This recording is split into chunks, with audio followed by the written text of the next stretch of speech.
Hello, this is Chef John from foodwishes.com with one pan stuffed pepper casserole.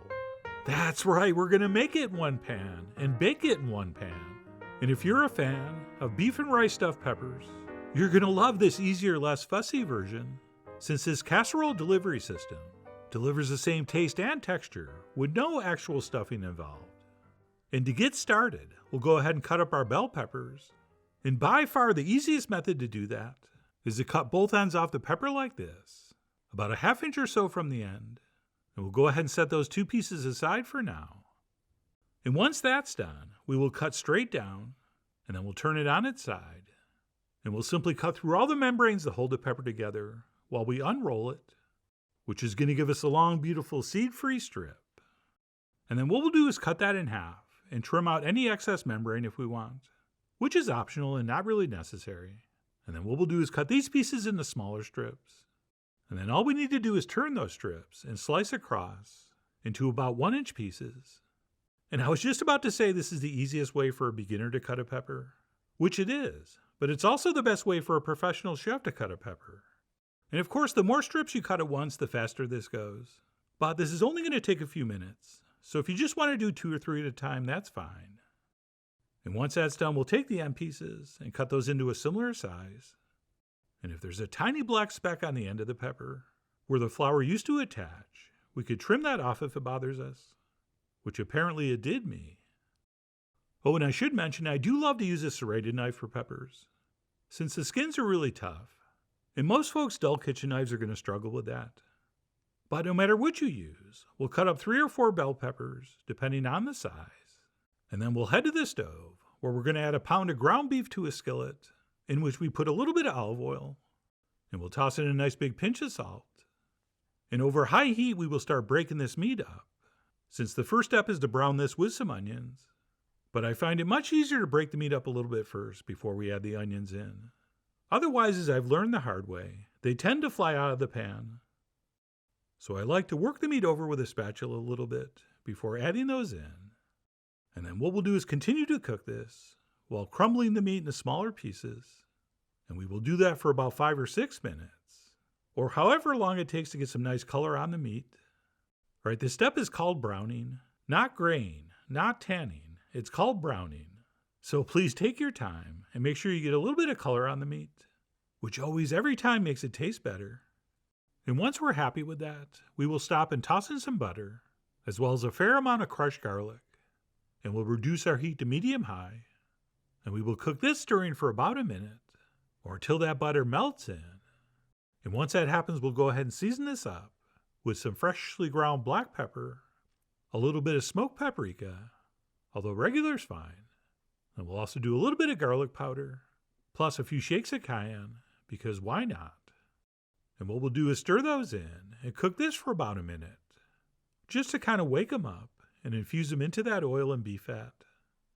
And once that's been accomplished, we can add our bell peppers to the pan, and we'll go ahead and stir those in. And then we'll cook this for about 2 or 3 minutes, basically just until those peppers are heated through. Okay, we don't really need them to soften, since this whole thing's going to get baked in the oven. But I do like to cook them for a couple minutes, just to take off the raw edge. At which point I like to transfer in my rice, and give that a quick stir for about a minute. Since I think if we coat the rice with the fat in the pan, the texture of our final product's a little nicer and a little more pilaf-like, where the rice gets beautifully tender, yet still holds its shape.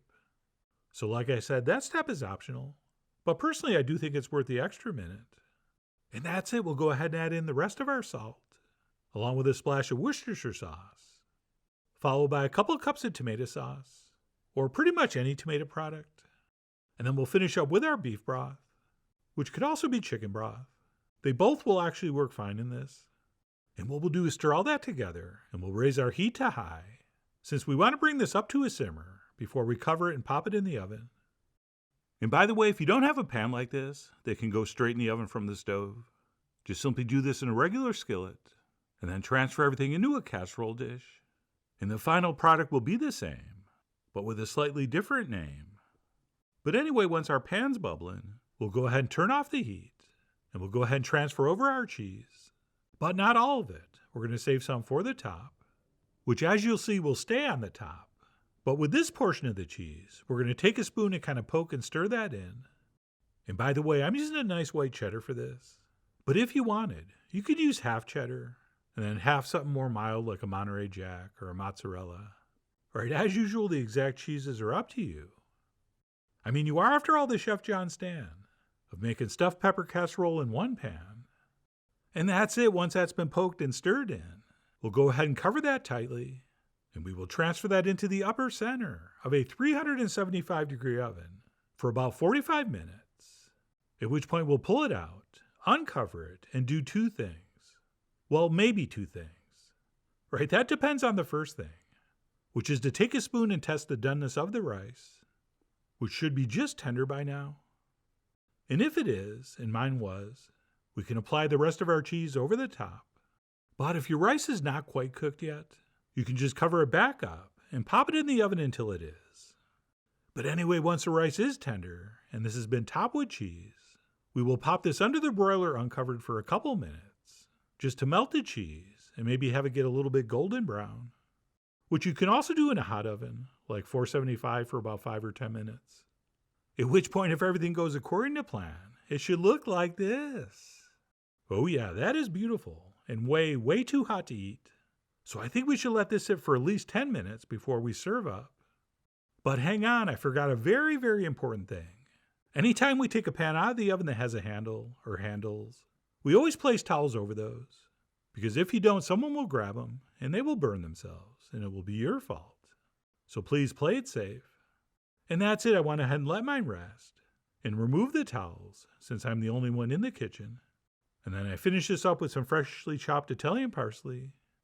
And after taking way too many contractually obligated pictures, I grabbed a spoon and served some up. And some of these recipes I do are a little bit challenging to describe the taste and texture. But this one is not. Right, that, my friends, tastes exactly like a beef and rice stuffed pepper. Except because we have more surface area with this, it might actually even be a little bit better and more flavorful. Which reminds me, this is more of an idea than a specific recipe. So whatever you usually put in your stuffed peppers will work with this technique.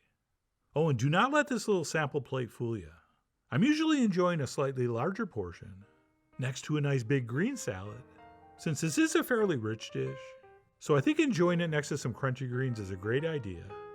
But no matter how you serve it, if you're a fan of stuffed bell peppers, and you're a fan of just making things with one pan, I really do hope you give this a try soon. So please follow the links below for the ingredient amounts, a printable written recipe, and much more info as usual. And as always, enjoy.